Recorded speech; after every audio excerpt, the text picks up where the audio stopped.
आप देख रहे हैं न्यूज नाउ 24/7। ताज़ा खबरों के लिए हमारे साथ बने रहें।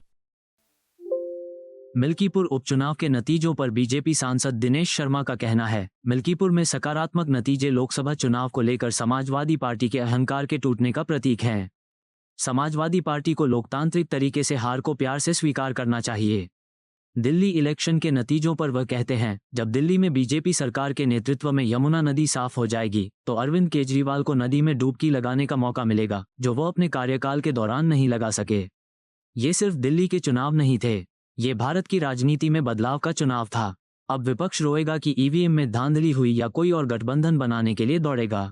और जहाँ पर कि पहले राउंड से ही लगातार बीजेपी बढ़त बनाए हुए है। देखिए, प्रभु राम की कृपा है कि उन्होंने जो कृपा बरसाई है, हमारे कार्यकर्ताओं की मेहनत, योगी जी का कुशल शासन और माननीय मोदी जी का मार्गदर्शन, ये मिल्कीपुर का जो सकारात्मक रिजल्ट है वो इस बात का प्रतीक है कि समाजवादी पार्टी का जो अहंकार लोकसभा का था वो बुरी तरीके से टूट रहा है। और वो एक चांस रहा होगा जिसमें अफवाहों के कारण तमाम क्षेत्र प्रभावित हुए थे।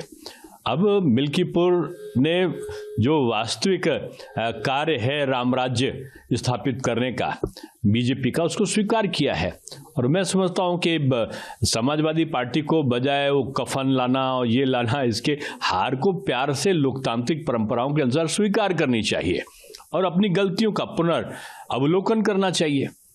और आप देख रहे हैं दिल्ली में अहंकार टूटा नहीं टूटा।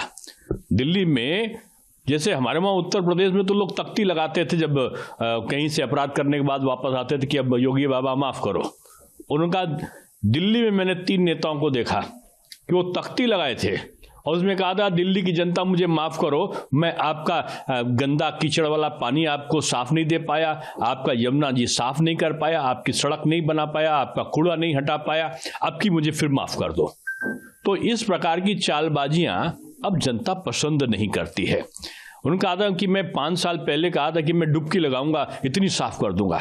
अब मुझको लगता है कि उनको तो अवसर नहीं मिला, लेकिन अब बीजेपी की सरकार बनके यमुना जी साफ होंगी, अच्छी सड़क बनेगी, कूड़ा का ढेर हटेगा और जो वहां पर जो अवस्थापना संबंधी सुविधाएं हैं कि साफ जल मिले, वो सब कुछ मिलेगा। और यमुना जी जब साफ होंगी तो आदरणीय केजरीवाल जी के पास अवसर होगा कि अपने समय में तो डुबकी नहीं लगा पाए, लेकिन बीजेपी के समय में वो जाके डुबकी लगाकर इस चीज का पश्चाताप कर ले कि जनता से जो वादा है वो झूठा नहीं करना है। मोदी जी की तरह वायदा नहीं, संकल्प करना चाहिए। और संकल्प को पूरा करने के लिए जो भी संकल्प लिया था बीजेपी ने, चाहे वो लोकसभा में लिया हो, चाहे उत्तर प्रदेश की विधानसभा में लिया हो, चुन चुन कर, जिसको बोलते हैं कि धारा 370 था तो अमित शाह जी ने 1, 2, 3 किया और धारा 370 समाप्त, राम मंदिर का निर्माण पूरा। तो ये उस तरीके से जवाबदेही पार्टी बनना चाहिए। और मैं समझता हूं ये सबक है विपक्ष के लिए। हालांकि अब विपक्ष तो इंडी जो था उसमें तो भिंडी बन गया और पता चला कि वो सब खो गए थे। इस चुनावी मेला में यूपी के 2 लड़के अलग अलग भड़के और एक ने कहा, यूपी के एक लड़के ने, जो इनको मैं नहीं लड़का बोल रहा हूं, उनका विज्ञापन था, उन्होंने कहा कि जो आम आदमी पार्टी के हुए हैं वो सबसे बड़े भ्रष्टाचार के हैं, शराब का घोटाले वाले। तो इन्होंने उनको कहा कि ये तो नेशनल हेराल्ड के अपराधी हैं घोटाले के। तो जब जानते हो कि एक दूसरे का घोटाला है तो इन घोटालों का तालमेल लोकसभा में क्यों हुआ था?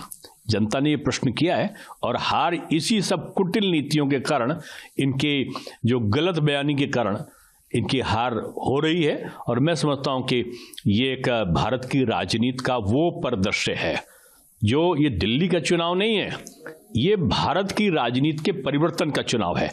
अब आप ये देखिएगा, अभी ये चिल्लाएंगे, 3 चीज करेंगे। अभी ये ईवीएम और प्रशासन को लेकर चिल्लाएंगे, ये एक दूसरे को चिल्लाएंगे और तीसरी बार फिर ये सब आपस में मिलने के लिए फिर दौड़ने लगेंगे। अब की पहले यूपीए बनाया, फिर इंडी गठबंधन बनाया, अब की और गठबंधन बनाने के लिए फिर दौड़ेंगे। अब ये चाहे जितना दौड़े, ये मोदी युग है और मोदी युग में काम करना पड़ेगा। जनता का विश्वास, एक जो संकल्प है उसको पूरा करने के साथ ही करना होगा। सर, लेकिन वो 6 महीने में ऐसा क्या बदल गया कि फैजाबाद लोकसभा नहीं, देखिए लोकसभा में आज सारी लोकसभा उत्तर प्रदेश की आप करा लीजिए, एक सीट विपक्ष नहीं पाएगा। क्यों? क्योंकि इन्होंने पूरे देश में अफवाह फैला दी थी, बीजेपी आरक्षण समाप्त करने जा रही है, बीजेपी जो है वो संविधान को बदलने जा रही है।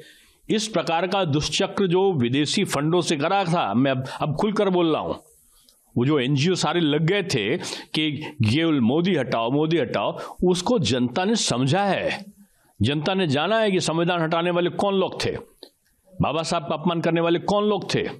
ये जनता के जन जन तक ये पहुंचा है कि मोदी ही, चाहे अभी उनका बजट देख लीजिए, दलित महिलाओं के उत्थान की बातें आज तक किसी ने क्यों नहीं सोची थी, मोदी जी ने क्यों सोची केवल।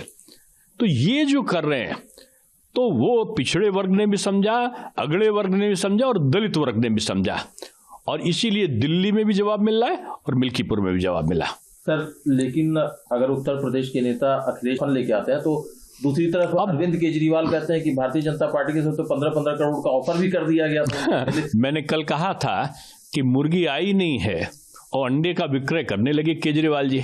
ये स्वप्न लोक में घूमने वाले ऐसे राजनेता हैं जिनकी आधारशिला झूठ की नाव पर टिकी हुई है, और ये जो झूठ और फरेब है, अब वो राजनीति में जनता उसको अच्छा नहीं मानती है। आपको यह वीडियो पसंद आया हो तो इसे लाइक करें, हमारे चैनल को सब्सक्राइब करें।